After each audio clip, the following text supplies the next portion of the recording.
for St. Mary's County. I've been helping Charles County out a little bit lately too. But thank you so much, Jonathan, for doing this. I'm really looking forward to this. I've personally been trying to learn more about trees, and I know a lot of other people want to learn more about trees. So this is a great topic. Thank you so much for doing it. Just a little introduction to Jonathan. He is an extension forester with the University of Maryland with 30 years of experience in teaching, research, and technical assistance. He's located in Western Maryland at the Research and Education Center near Hagerstown. He's developed and implemented extension programs in woodland stewardship, woodland steward training, which is like Maryland woodland stewards, invasive species management, wildlife damage management, natural resource income opportunities, handheld GPS, disturbed land restoration using biosolids and hybrid poplar trees, and wood biomass energy production. He is one of the primary authors of the Woods in Your Backyard Guide, first published in 2006 and revised in 2016. And he's authored numerous extension publications, and he also produces a free quarterly newsletter called Branching Out. You can register for it at the extension website. So that's an intro to Jonathan. Thank you for going out on a limb, a little tree pun here for. I love a tree pun. Yeah. I know this virtual might be new, but yay, thank you so much.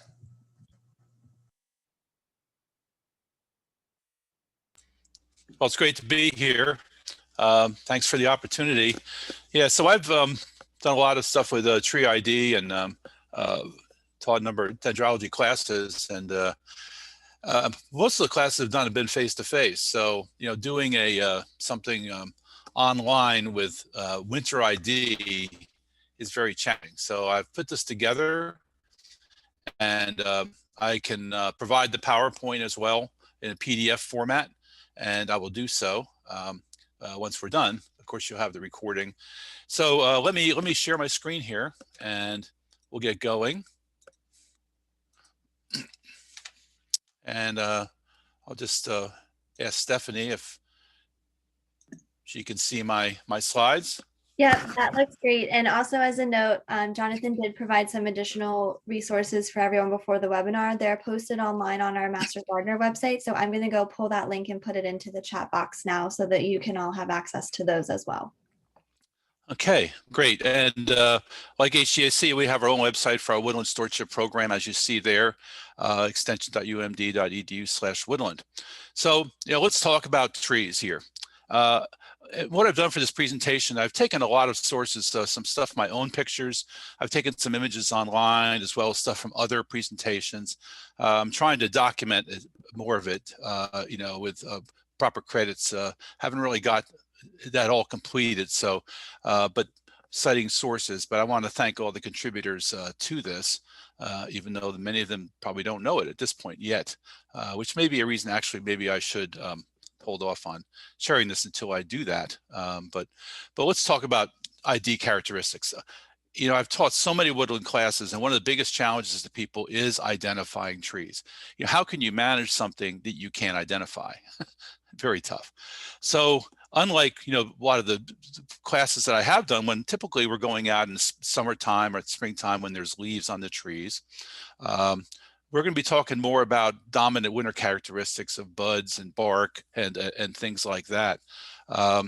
Leaf scars, cones and needles, and we'll define some of this stuff.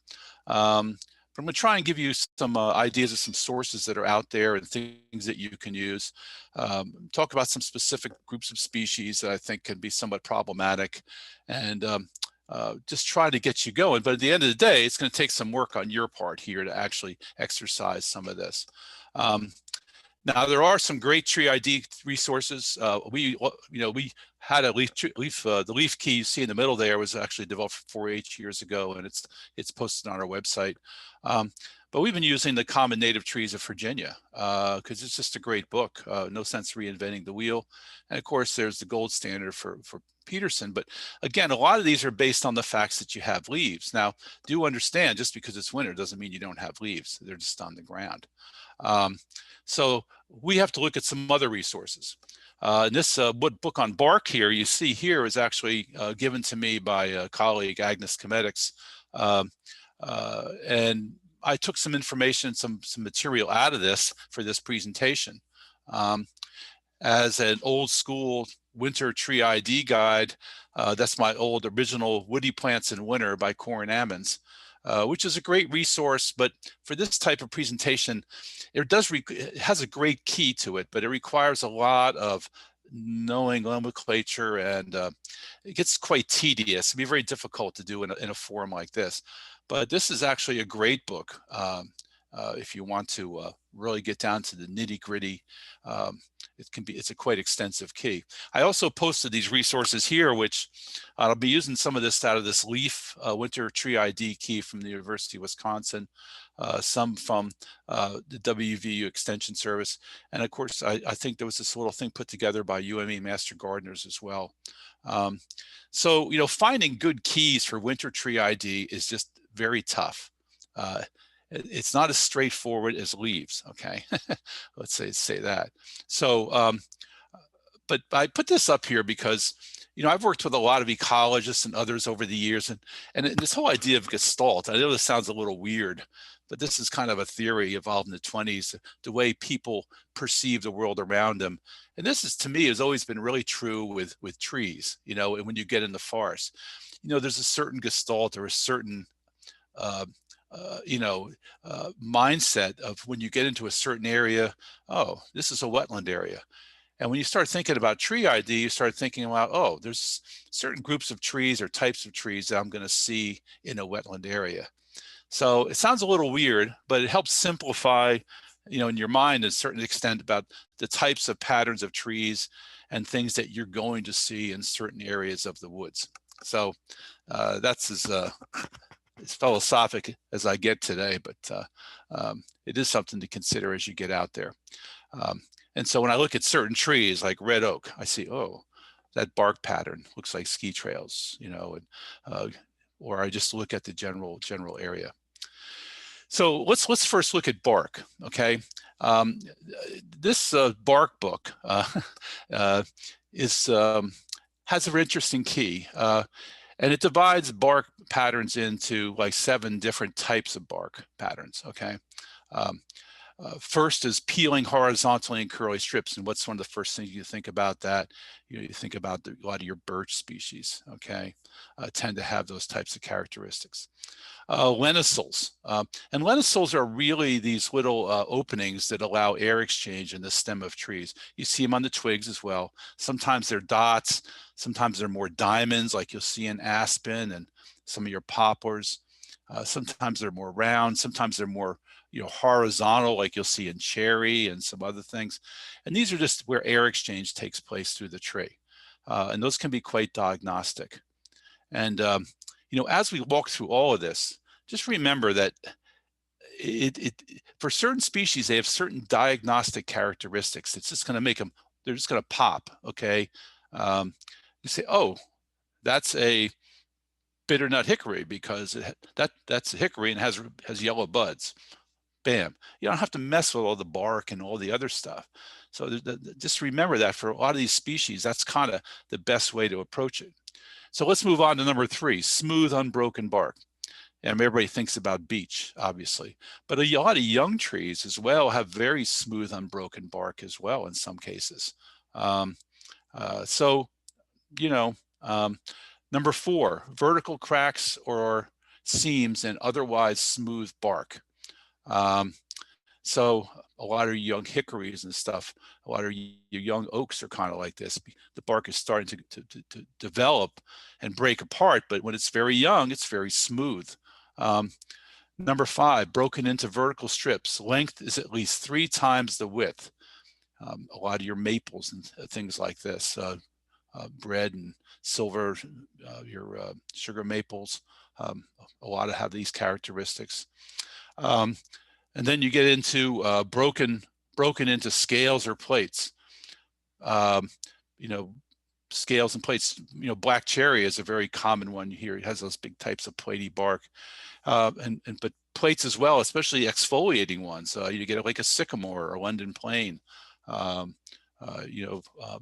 That's very diagnostic for sycamore, obviously.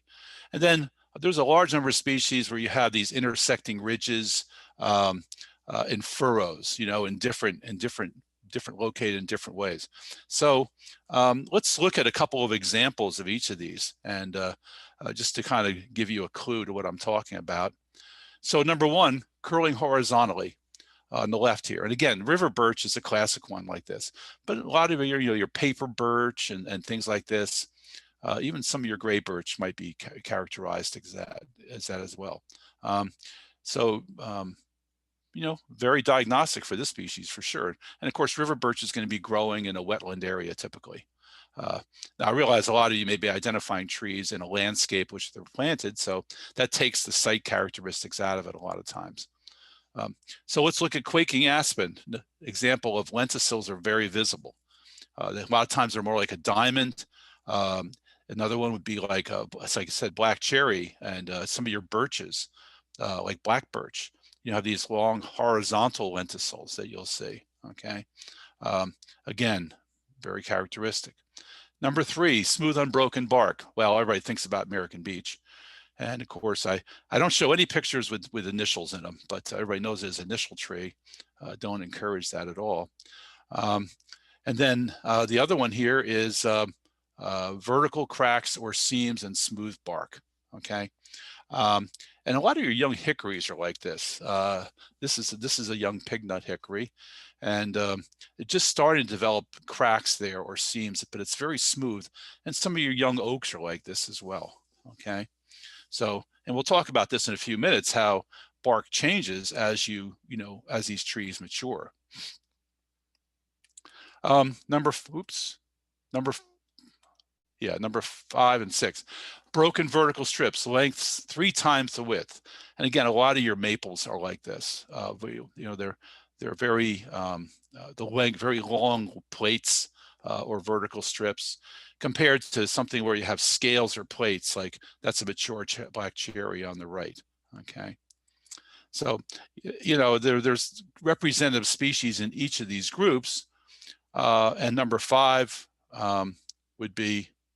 Actually, I had 2 number 5s. Another one, which actually shows the same picture, actually. And number 6, 7, okay, is yellow poplar.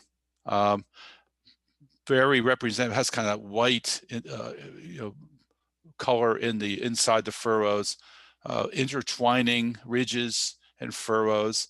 Black oak on the right-hand side, which is more blocky, and then red oaks have, a lot of your oaks have ridges and furrows, and your ash, a lot of your hickories too as well, some of those as well.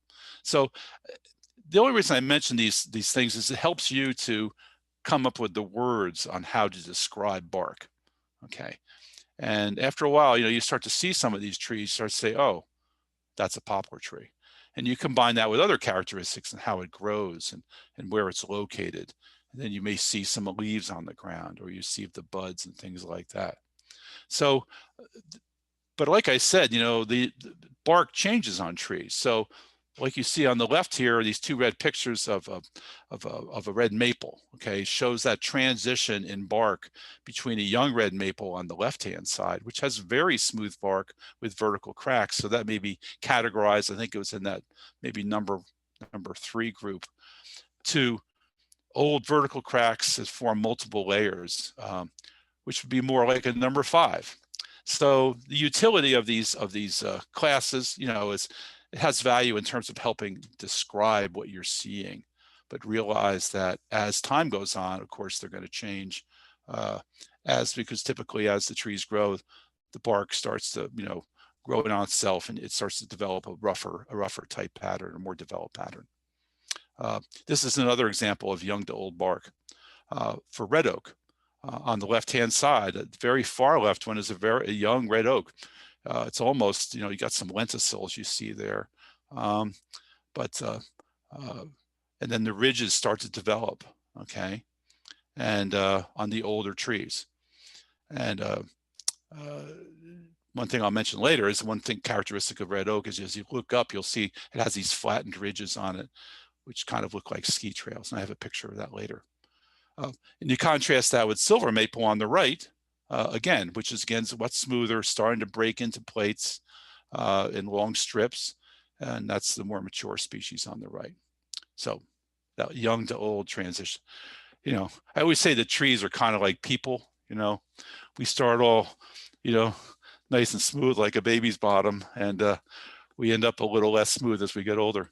So just to kind of wind this part out, there are certain trees that have real diagnostic, you know, characteristics that kind of makes them stand out. And I just listed a few off the top of my head here.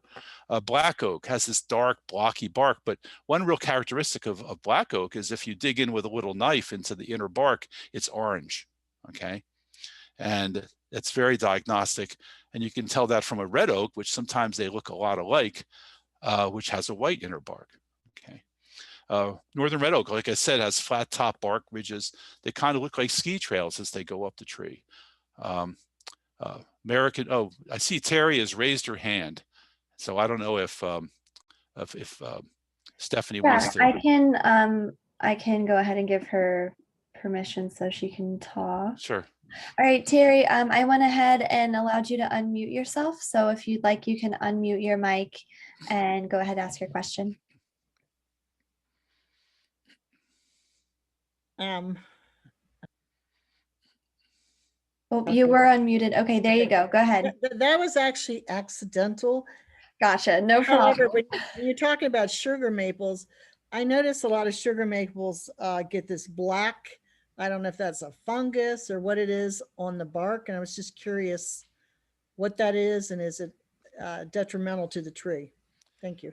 I think that's what it is. I'm not positive. I'm sure it's some type of a fungus. I don't think it hurts the trees because I see it, you know, all the times on sugar maples as well.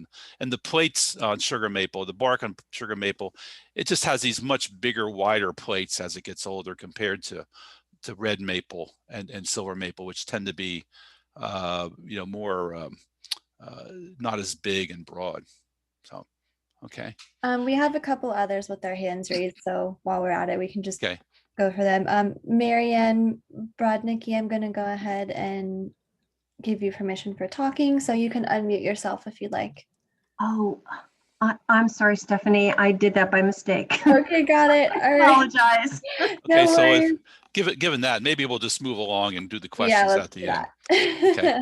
I understand how this, you get nervous or whatever, you start there punching buttons on your computer. So Yeah.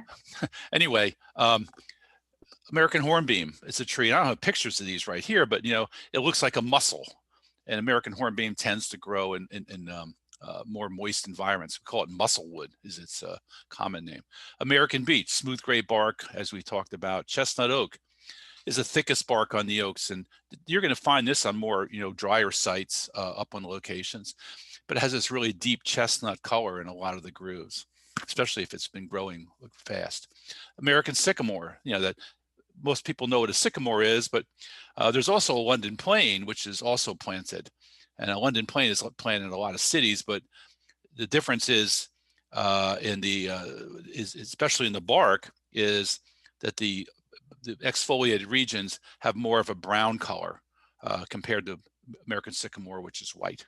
Okay, and I believe it has 2 of the dingle balls instead of 1, or it's one or the other. But anyway, black cherry, and these are a couple of smell-based, you know, characteristics. But if you scratch the twigs and maybe the bark as well, you get, it smells like almonds. And black birch, you know, the twigs and the bark smells like wintergreen. So anyway, these are just a few things. And so there's certain trees that are just going to give themselves away by the bark, others not so much. So let's, I was going to give you a short tutorial on tree ID. We have a video on this. It's like 3 minutes long, but, and it was just to make the point that, for identifying leaves, there's certain basic characteristics we're using of opposite and alternate and the number compound simple leaves and things like this. But in the interest of time, I'm not going to do that. And just say that, you know, a lot of the leaf keys that are out there, the way a lot of people learn trees is with a leaf key, a dichotomous leaf key. And again, there are some of these keys for buds and twigs as well. I'm going to go through one, but the way these keys work, if for those of you who may not be familiar, is a dichotomous key is you start on the left, You identify which of those categories it is. In this case, a 1 or a 2. Are the leaves broad or the leaves needle-like? And then you move to that one and you go to the next indentation and you work your way through the main characteristics. In this case, it's a very simple key, but they basically all work the same. And for most deciduous trees, you're talking about leaves opposite or alternate. Are they simple compound leaves? And then you move into the shape of the leaf margins. All right. So, of course, this is great when there's all kinds of nice leaves out there to use. But again, I used to tell a lot of my students in classes I teach, there's a lot of leaves on the ground. So you can still use leaves in the wintertime. Certain species, not so much, like ash and walnut and some of those other ones that, the stems tend to disintegrate, the leaflets tend to dry up and go away. But, for a lot of your oaks and other species, you can find these, many times they stay on the tree, or they're just look under the tree on the ground, and you can say the same for fruits as well.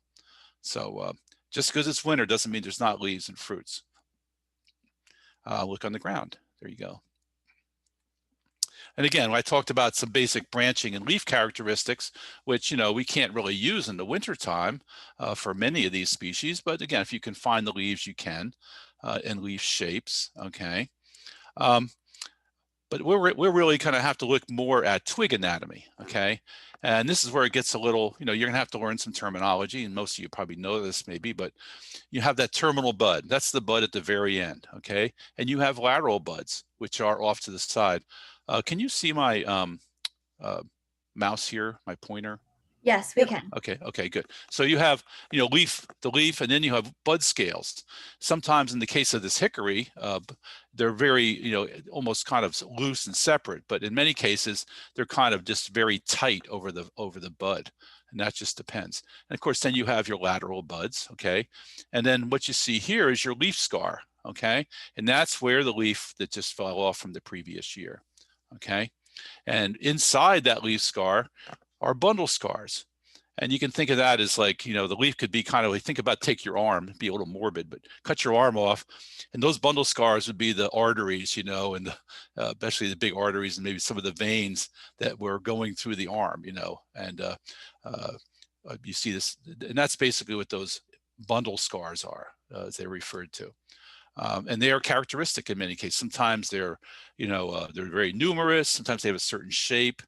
It just depends. And then, of course, you have pith, and certain species have a distinctive pith. The one that comes to mind right away is black walnut, which has like a black or a dark chocolate colored chambered pith, which is very diagnostic. So, and then the other thing is lenticels, okay, that you see right here. Again, and these is where air exchange takes place. And then the ring of bud scales from the previous year's terminal bud in some cases is very prominent. So this is the anatomy of a twig, and there's a couple other, all keys, leaf keys and everything, but typically have some type of terminology or some type of graphic that shows this. So, they use different, more desirous terms, like terminal buds, but then we have imbricate scales, and those are overlapping like shingles. So more descriptive words, okay? And in this case, the type of bud, this is a pseudo-terminal bud, which is actually a lateral bud located at the apex. So unlike this terminal bud, which is obviously just comes right off the top, and this would be like a sycamore is characteristic of this. And then you have some ones that are more like valves, valvate scales like this, and yellow poplar and a lot of your alders come to mind. And here's the chambered pith right here, and then leaf scars like we talked about. So that's just kind of your introduction to tree or to twig and bug anatomy there. And again, this is just another one.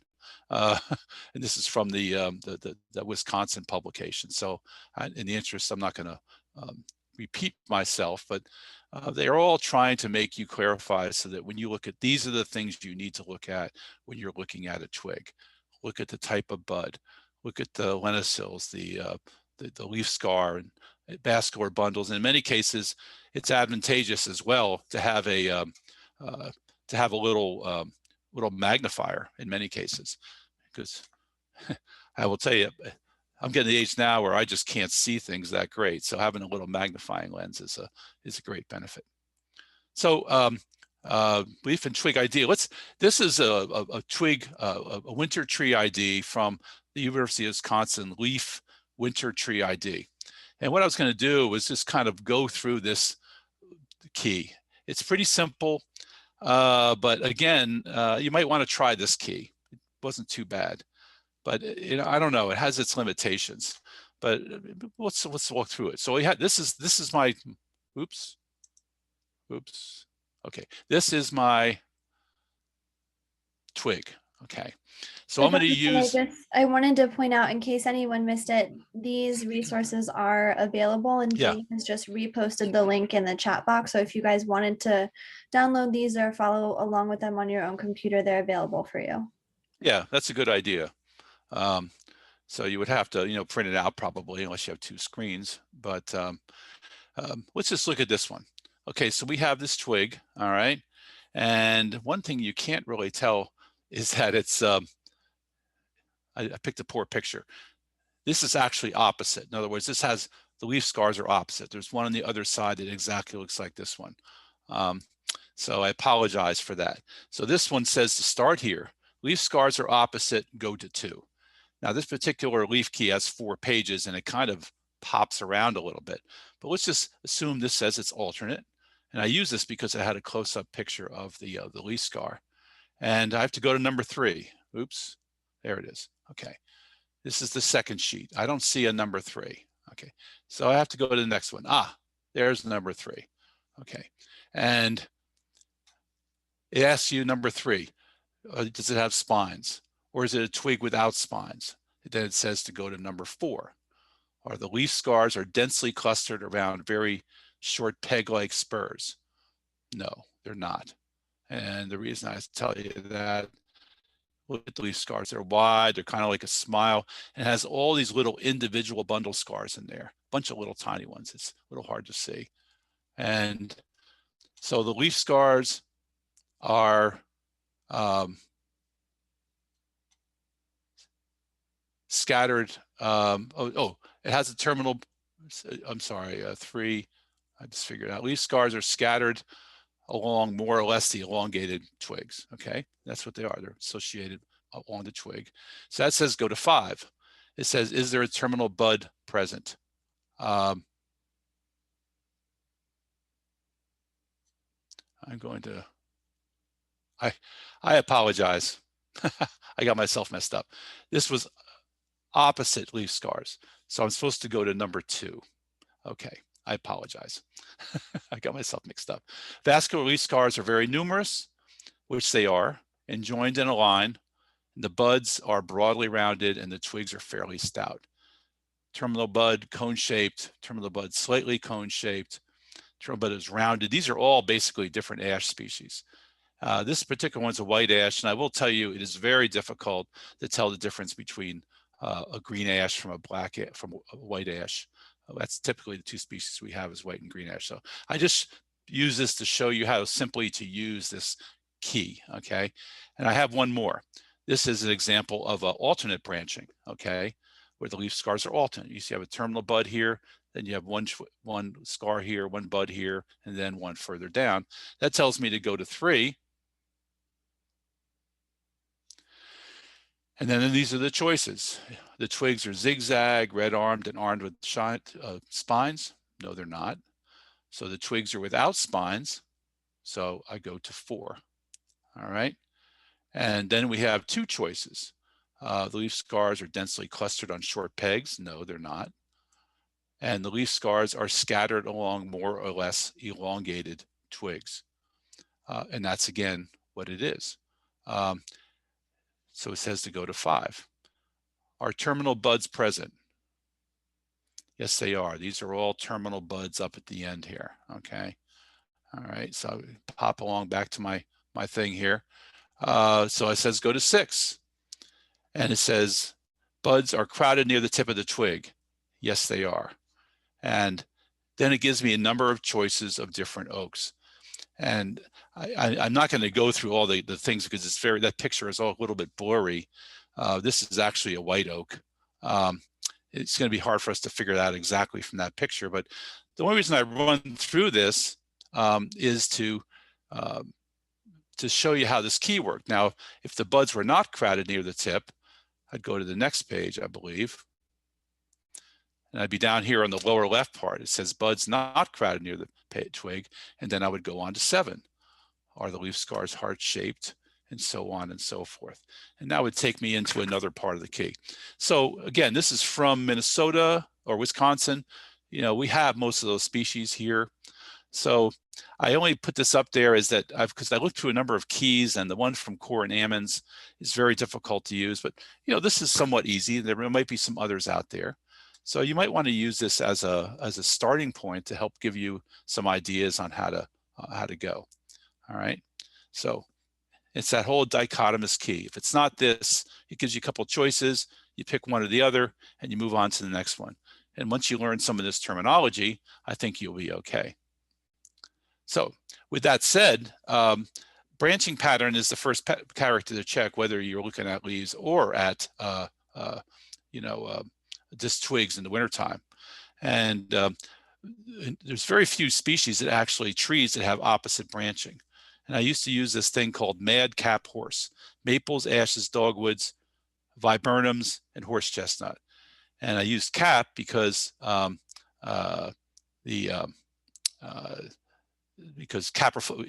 viburnums and honeysuckles were in the Caprifoliaceae family. And I thank Wanda McLaughlin for correcting me that they've actually changed that. So it's in the family Adoxiaceae. And so I have to change that to mad ad horse, I guess.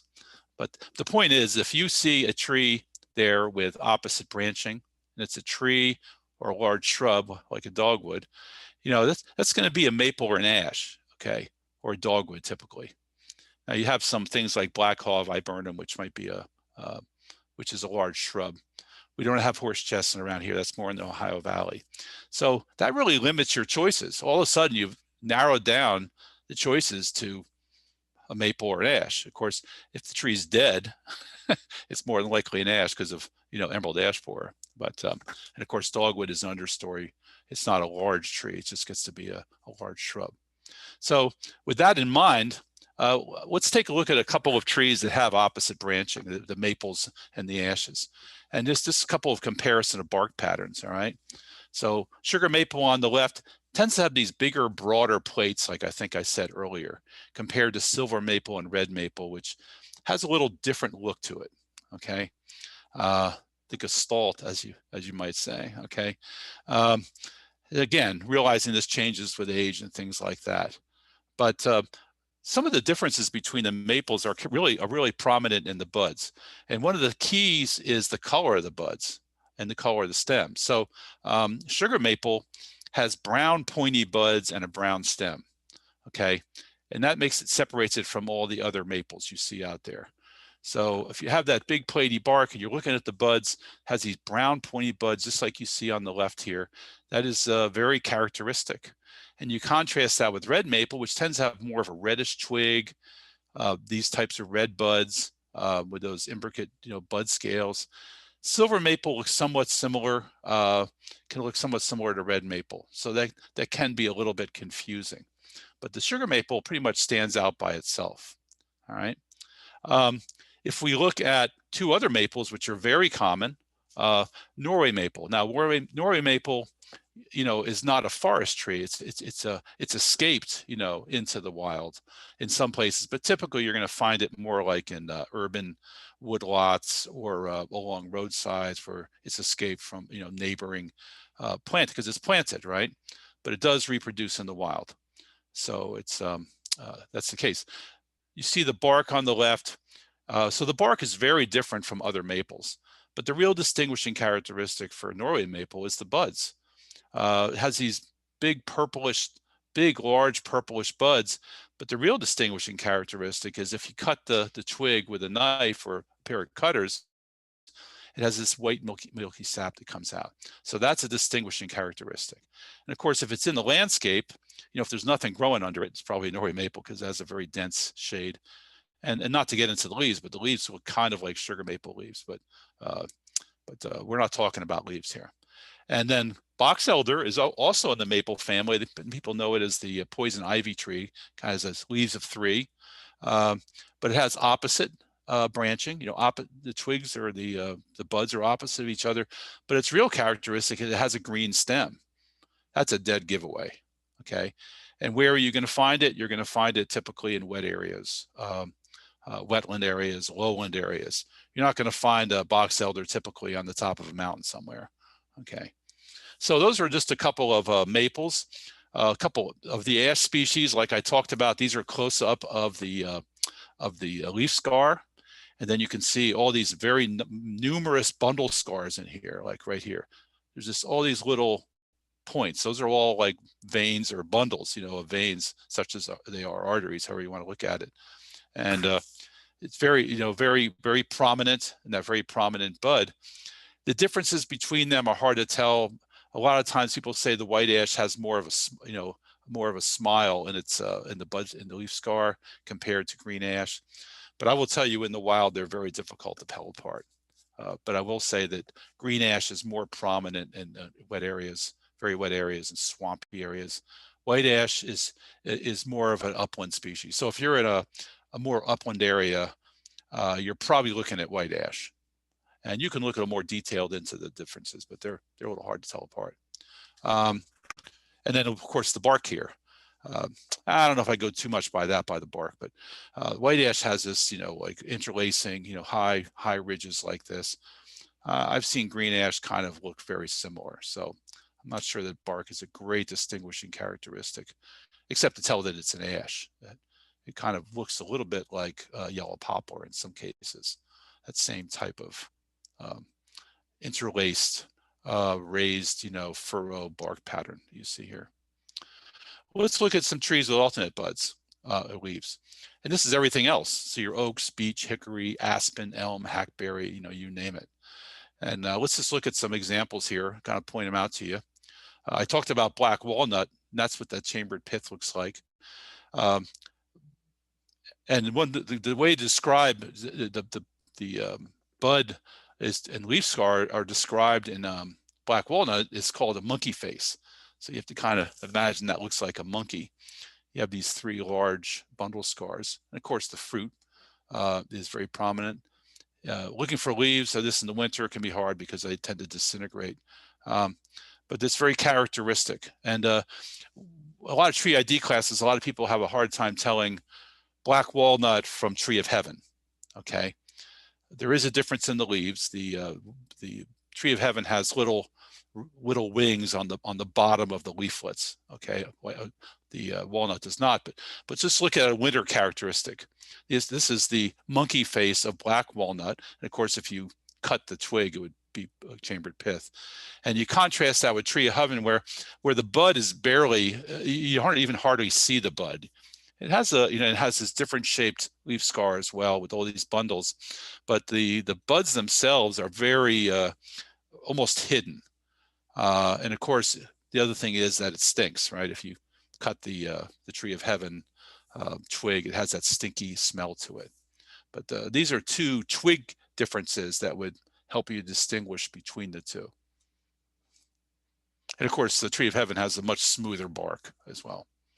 Let's look at your hickories. This is where very, very hard to tell hickories apart in many cases. Shagbark's pretty easy to tell because you get these big exfoliating plates that come off of a mature shagbark, even fairly young. And you have these big prominent buds that come up with these very visible bud scales that kind of exfoliate off of the main bud. Most of your other hickories have much tighter bark patterns, so that's a distinguishing characteristic compared to shagbark. Bitternut is a dead giveaway, okay, and because it has this sulfur yellow bud, okay, it's a giveaway.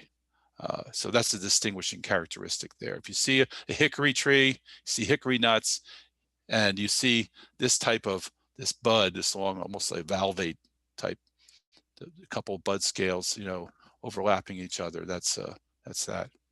And there is difference in the fruits as well. One way to tell the difference is the shagbark hickory has a really big fruit. Most people have a very difficult time telling the difference between pignut and bitternut hickory.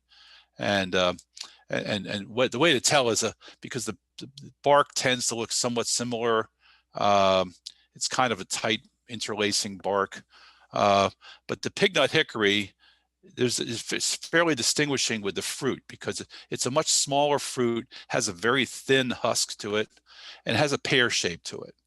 Because and then bitternut hickory is again is the one that has a sulfur yellow bud.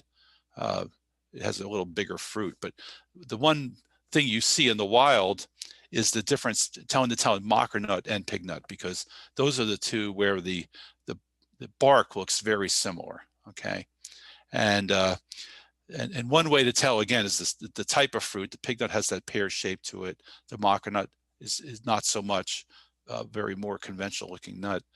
But one characteristic is to tell with the mockernut, the 4 sutures from the nut, they split almost all the way, but it's hard to remove it from the shell. And for pignut, you really don't get much splitting of the shell for those that have fallen on the ground. So those are 2 characteristics: the shape of the fruit as well as how they break along those suture lines. And if you look in some tree ID guides, it'll explain that as well. So these are the 2 I see, more growing side by side each other in the woods. If it was a mockernut hickory or a butternut hickory, it'd be more prominent because I could see the buds, the yellow buds. Catalpa is one of the few trees actually has a whorled leaf scars. In other words, if you look around, it's not opposite, it's not single, it's actually 3 of them around each other. And the catalpa is fairly easy to distinguish. That's what the leaf scars look like. And again, it has that almost hidden bud to it. But of course, the dead giveaway on a large tree is the fruits, that we see. And that's going to typically be planted. I don't think it really escapes much into the wild. Hackberry is one of those innocuous trees that people what is that tree? It just, it grows a lot up in Western Maryland, up like a lot of limestone areas, a lot of rock breaks. It's very hardy, can withstand a lot of drought and everything. But it has this kind of like warty bark, even at a very young age, like you see here, and it just gets more pronounced as it gets older. So you look at this tree; it's very warty. It has like a black drupe as a fruit, but it also has this like pseudo terminal bud. Kind of it's a bud that kind of goes off to an angle at the top like that, and it's hairy. Okay, so you'll see this mostly, like I said, a lot of drier areas, but not always. It just, you kind of look at that tree and go, "What the heck is that tree?" And but the bark it's very warty, and you actually see on the twigs themselves these like quirky excrescences that that kind of come off. It looks like cork growing on the twig. So look out for that one. American beech is obvious, the smooth bark, but also the long, narrow, cigar-like, I guess I call them, buds are very characteristic. You can't miss them. There's really nothing else out there like them that I see in the woods. So, and also, a lot of times I don't have the leaves, but many people know what beech leaves look like. They tend to stay on during the course of the winter, so it's relatively easy to see that. Sycamore. Sycamore has a bud that's like one scale. It's not like a bunch of different bud scales, it's one. It has the fruit, dingle balls that they're called in many cases. And I think the London plane tree has 2 fruits, I believe. I can't remember. I always forget that. One has 2 and one has 1. That's a diagnostic characteristic. But the distinctive flaky bark, platy bark is very characteristic. And like I said, for those of you who know what a London plane tree is, they're very commonly planted on streets and things like that around the country. Very hardy, but it has more of a yellowish underbark. Okay, and again, it has 2 fruits or 1 fruit. It's different than the sycamore. I forget which is which, right off the top of my head. Okay, the little balls here, spiny balls, very diagnostic for sweetgum. It also has this bud. It's kind of a wet, sticky type bud in many cases, and kind of like hackberry, it also kind of has these quirky excrescences on the trunk as well as on the twigs. So it might be confused with that, but not really, because the buds are very different. And of course it has these fruits. It tends to grow very straight and very dense stands. You'll find it in very wet areas, especially on the Eastern Shore, Southern Maryland, growing in pure stands, very dense, very tough, very tight together. And it kind of has this bark, which is like, you know, just kind of like thin strips like this. But that's typically where you're going to find it, very wet areas. Black locust, the giveaway here, of course, is the thorns on it, not just on the stem, on the twigs, but many cases coming out of the bark itself and the fruit pods with the seeds in them, right? A lot of your oaks, go over a couple oaks here. White oak bark, red oak bark.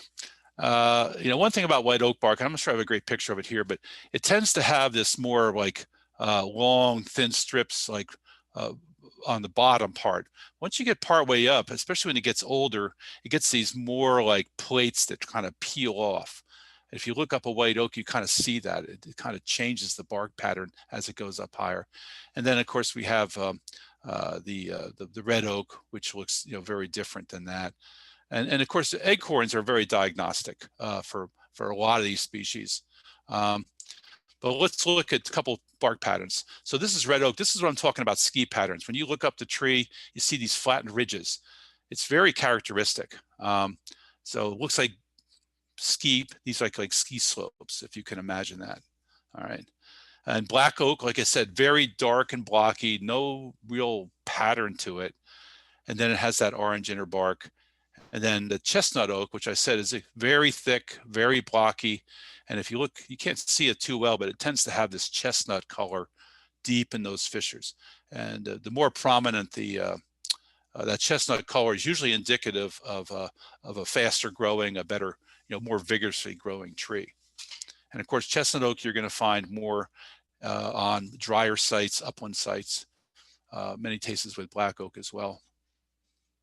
There are other oaks, scarlet oak and, you know, pin oak. I didn't mention pin oak. Of course, pin oak is, I didn't include that one, but pin oak is planted a lot in parking lots. It's a very hardy tree, but it has very small leaves, very small acorns, and very small buds. So everything is small about it. But of course, it has that distinctive pattern of branches with pin oak. When you get the bottom parts of the branches go down like this, where the rest of the tree goes out like this. And what that means is, you know, anybody who's tried to mow their lawn under a pin oak seems to think those branches just seem to kind of, you know, point down all the time. So always cutting them back. But this is a couple examples of different types of acorns. And I don't know if you can identify these, but I can tell you this is a chestnut oak. It's very long like this, has a very thin cap on it. And then the northern red oak is very characteristic because it has this, looks like a wide and broad. It looks like the way it's described many times is it looks like a Scotchman's cap. And I believe this is a black oak in the middle here. And it tends to have a large, you know, kind of rough, fuzzy top to it. So acorns can be very distinctive. In many cases, they can be hard to find because, you know, a lot of the squirrels and the other critters, you know, you chew them up. White oak, black oak, red oak. Okay.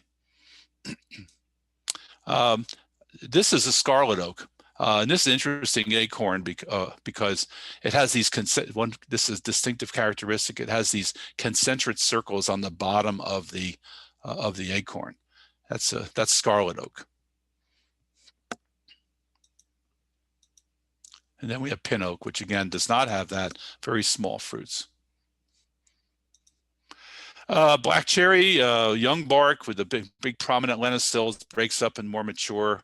And then you have buds and twigs like this, kind of pointy bud on there. I'm just going to skip through a couple because in the interest of time, we're getting close here. Red bud has these kind of, you know, angled look to it, the way the branches just kind of go one branch then one way or the other. Okay. And of course, it has characteristic fruits.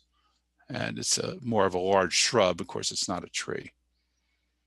And purple flowers in the spring, of course, and heart-shaped leaves.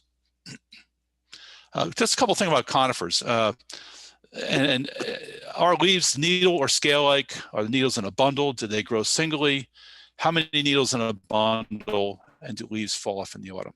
So I'm just going to give you a few tips on identifying conifers. I found shortcuts that would help you here a little bit. And this is really the cheat sheet. Okay. Pines have clustered needles, okay, and those are diagnostic. So the only pine that has 5 needles to a cluster is white pine. If it's got 5, it's white pine. All right. Clusters of 3, it could be loblolly pine or pitch pine. Okay, and clusters of 2 or 3, it's typically could be a shortleaf pine. And if it's just 2, it's going to be Virginia pine. It could be Table Mountain, which is found way up in the mountains, or red pine, which is not native, it's planted around here. But so this is kind of a cheat sheet based on the number of needles in the cluster. And I'll give you a couple of examples here, okay? This is a white pine, 5 needles per bundle. It's actually called the fascicle. Has characteristic cones that are long like this. And you can see the bark gets more blocky as it gets older, okay? 3 needles, loblolly pine, which is very, native, prominent on the Eastern Shore in Southern Maryland. This is kind of what it looks like. Pitch pine is not very common at all. And the one distinctive feature about pitch pine is this: it actually has epicormic branches in the trunk. In other words, it sprouts needles from the trunk. It's one of the few species of pine that does that. So this is you tend to find this down in like the Pine Barrens or some other places, or maybe up in the mountains. I forget exactly where it's very common, but it's not very common. So if you're going to have 3 needles per bundle, in many cases it's going to be loblolly pine, or it could be shortleaf pine, which I'll mention here. But if you do see a pine that's sprouting needles like this, that's probably a pitch pine. It's one of the few pines that sprout. Remember, hardwoods sprout, from a cut stump, and pitch pine is one of the few pines that actually does sprout a little bit from the stump. Loblolly and shortleaf. The shortleaf pine tends to have it can have 3 needles per bundle as well, but it tends to have shorter needles, has a different shaped cone. You can see the differences in the size of the cones here. Most cases, very little shortleaf pine native around anymore. Most of the pine that's out there is going to be white pine or loblolly pine in many cases, to be honest with you. 2 needles or Virginia pine. A lot of Virginia pine around. This is a short, early successional species. It tends to grow in old fields, especially areas that have poor soils. After about 30 or 40 years, like you see in the lower right here, the stands tend to break up, the trees start falling down, and has very small cones like this, but it has 2 needles per bundle, diagnostic, okay? And they're kind of short, and they're kind of scrubby looking, okay? That's Virginia pine. Just a quick note on spruce and firs. The easiest way to tell a spruce from a fir is that spruce needles are 4-sided. Put in your finger, twirl it around. If it rolls around, that means it's a spruce, a fir. The comment is, firs are friendly, okay? I'm sorry, spruce needles. I got that mixed up, I'm sorry. Forget about where it says firs are friendly, okay? Spruce needles are 4-sided, they roll between your fingers. Fir needles are flat and they don't roll. I don't have time to get into here the difference between different spruces and firs, but that's the general way to tell, to at least get into the general species area. And you can look at some other characteristics to see. And I have a few here. Norway spruce is widely planted in cemeteries because the real characteristic of Norway spruce is that it has these weeping branches. It's very sad looking, and that's why it's a prominent species planted in most cemeteries, because it looks sad. just we'll go next time you go to cemetery, look around and you'll see what I mean. And of course, there's blue spruce, which has very stout branches, has that bluish color. You know, a lot of your spruces and firs now are being hit with this fungus, and a lot of them are thinning out and dying. Not much that can be done about it, but it's something that's ongoing. The last thing I'll talk about really is examples of tree form. There are certain trees that just by their form, you know, and this is out of the Peterson guide. You know, walnuts, shagbark, white oak tends to be branching out, you know, especially if it's more in the open. You know, these can be somewhat diagnostic, somewhat not. This is what I was talking about with the pin oak. You have these lower branches that tend to angle down like this, and the other ones tend to go up. Very diagnostic. If you look in the wintertime, you can see that, and then you combine that with the small acorns and the small buds and everything else. And they'll survive in the worst of sites. Just a few things about site, okay? Remember, I'm kind of through describing all the different species and going over that, but just remember, where is it growing, okay? Certain trees tend to grow up on the higher elevations, upland locations. And some of those sites are gonna have thinner soils, drier soils compared to those down at the bottom. And certain species are adapted to more fertile sites. And that's what this picture shows. You know, when you see a lot of mountain laurel and things like that, and some chestnut oak, you know, and it's rocky, you know, that's where you're gonna find a lot of your chestnut oak and scarlet oak and black oak, things like that, some of your hickories. In contrast, if you look at this picture, those are oak leaves on the top. This is in the fall. The brown oak leaves are still on the tree. Get down to the bottom, those golden leaves, that's yellow poplar. You know, yellow poplar grows on moist, well-drained, fertile sites. And that's what you're going to find at these lower slope locations. Not in wetlands, but, you know, well-drained lower slopes. So again, I just say this to keep in mind that Gestalt idea, you know, you get into a certain type of forest and you start to envision, oh, there's certain mixes of species that grow there. And I would probably find walnut maybe mixed in with down there. Those lower locations. And a lot of these, you know, physiographic regions across the state have certain characteristic types of forests that grow there. The coastal plain, the Piedmont, you climb up into the mountains of the Blue Ridge, and then finally up into the higher elevations of the Allegheny Plateau. You know, certain types of forests exist in each of those areas. You know, up in Garrett County, you're going to find more, you know, black cherry, northern red oak, and sugar maple. You contrast that with the Eastern Shore and Southern Maryland, where, you know, warmer temperatures, you know, higher water tables, more conducive to growing your loblolly pine forest, sweetgum, things like that. So, you know, just be cognizant of this idea of site. I just want to clear that. A couple of final thoughts here for you to consider is that, you know, winter tree ID requires getting out and looking at a lot of twigs and bark, and, you know, you can try and use a key. Like I said, there's not the one I used might be helpful. But the idea is to really start looking for distinguishing characteristics of specific species that shortcut that identification. You know, for dendrology, when I taught dendrology, I would actually have a card for each species, and on that I would have the description of the tree and the buds and leaves and all that stuff, but I would underline or highlight with a marker those key distinguishing characteristics, which were the giveaway. And that really helps you really narrow things down quite quickly. So with that being said, you know, there are some really good online resources these days. The Virginia Tech Dendrology has a great website. That's for sure. There's these two books I mentioned, as well as these resources that were posted. This was shown earlier, so you may want to look at some of these resources. And this was another one, actually, Winter Tree Finder for identifying deciduous trees in the winter. This was from a group, I can't remember what the group was. But again, Winter Tree Finder, if you Google that, you probably find it. And that was a cost publication. So with that being said, I'll take questions if we have any. Yeah, awesome. Thanks, Jonathan. And I'm going to get out of my, I'll leave this up for just a minute and then I'll stop sharing. So. Perfect. Yeah, a lot of great thank you comments in the chat box for sure. People are really excited about the presentation. So I'm going to go ahead and start going through the questions. Sure. The first one is there a way to tell older trees from younger ones in the winter if you're using the bark to ID?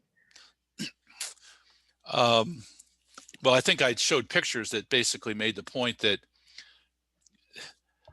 yeah, there's a way to tell, but I mean, younger trees, the bark is going to look different. It's going to be smoother and less broken up than older trees.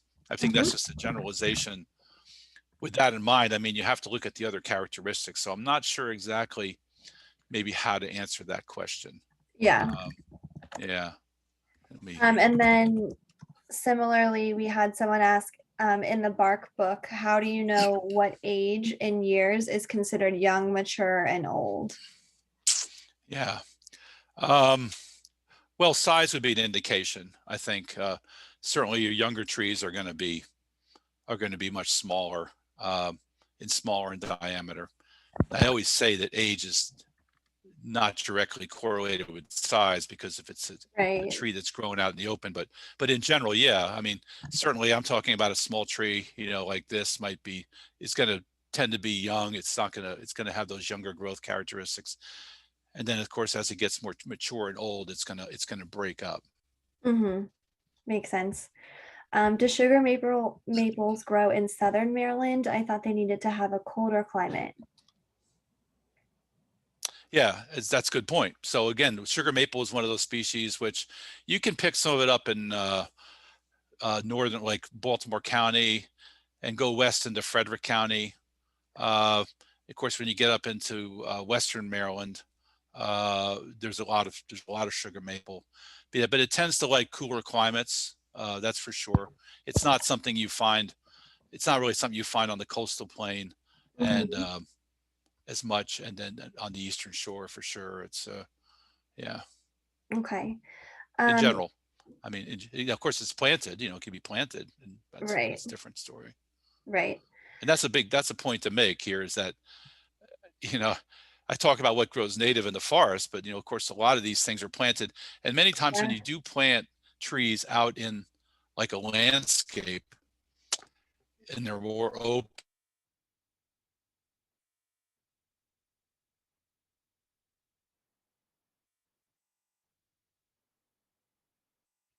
Got a little frozen there, Jonathan. and they're Oh, there you different go. All right, you're back now. Okay.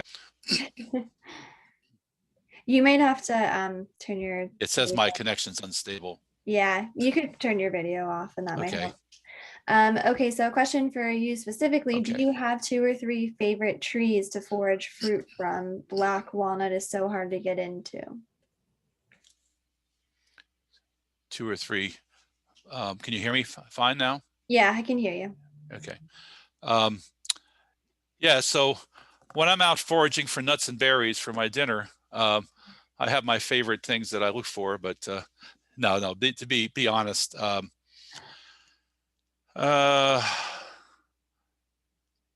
mean, a lot of people, you know, process black walnuts, but it's pretty messy. You know, you got to crack the shells and all this other stuff.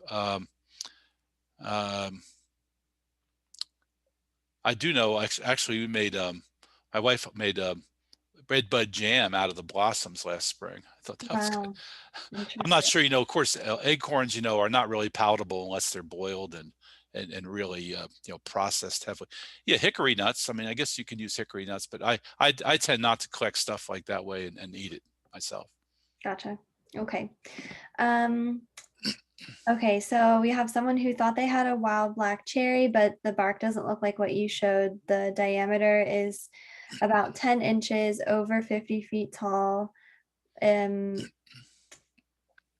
black sweet cherry fruit in early June, and the bark is smooth with wrinkly ridges, mostly parallel to the ground. Do you have any ideas about what kind of tree that might be?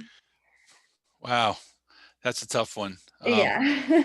I think, you know, what I would say is that, you know, the best way to handle that is with send some pictures if there's something specifically the best thing is to send a picture. But again, I think you can look at some other characteristics. I mean, okay, you should give me descriptions, but what about the buds? You know, what kind of leaves? Can you find any leaves on the ground that looks like they're obviously from that tree? And you could use a conventional leaf guide in some cases. Yep. And if you aren't able to use the key to figure it out, then you can always send your question and photos into HGIC's Ask an Expert service, and they'll be able to identify it for you too. There you go. All right, next, I noticed when a I'm gonna tree try this leaves, again. the bark is different on the opposite sides. Is that related to it leaning? Bark is different on one side of the tree than the other. Mm-hmm. Yeah, I don't. I mean, there's a lot of, some reasons could be that it's leaning in one way or the other. It's hard to say. I mean, I think there's just a lot of variation. The other thing is a lot of times trees have been damaged. You know, there's some tree that fell against it or something happened. And so it's actually scarring and it's overgrowing some scarring. So you get a different type of pattern there. Yeah, that makes sense. I'm sure the growing conditions that it's in probably affect that too. Mm-hmm. Okay, regarding various blights impacting the ash and chestnut, for instance, have there been next gen trees that have been able to evolve and survive such blights? Well, actually, you know, with the emerald ash borer, there is some ash that's still living. You know, on especially I see some smaller stems. Most of the mature trees have been killed, but if you look on the ground, I still see a good bit of, you know, sapling and small regeneration in the woods that it still seems to be doing okay. You know, the future of all that is kind of up for grabs at this point. We just don't know. Of course, they've been developing some parasitic wasps to help kill, you know, to deal with the emerald ash borer itself. And some of those have worked, but some of them haven't. And of course, you got to have enough of the emerald ash borer to maintain the populations of the parasites. So, you know, Ohio, states to watch for that would probably be Ohio and Michigan, who got the emerald ash borer a number of years before we did. And to see what's happening in their forests in some cases would probably be an indication of what's going to maybe happen here. I don't see any great breakthroughs though.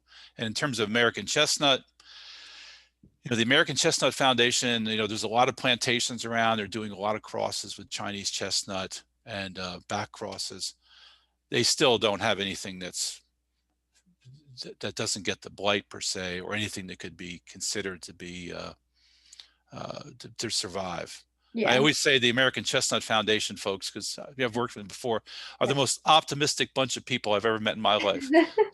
Because they're wonderful. Besides all the you know, I wouldn't say failures, but just the discouraging, you know, and all the work that's been done, which continues. And I you know, it's great that they're doing that.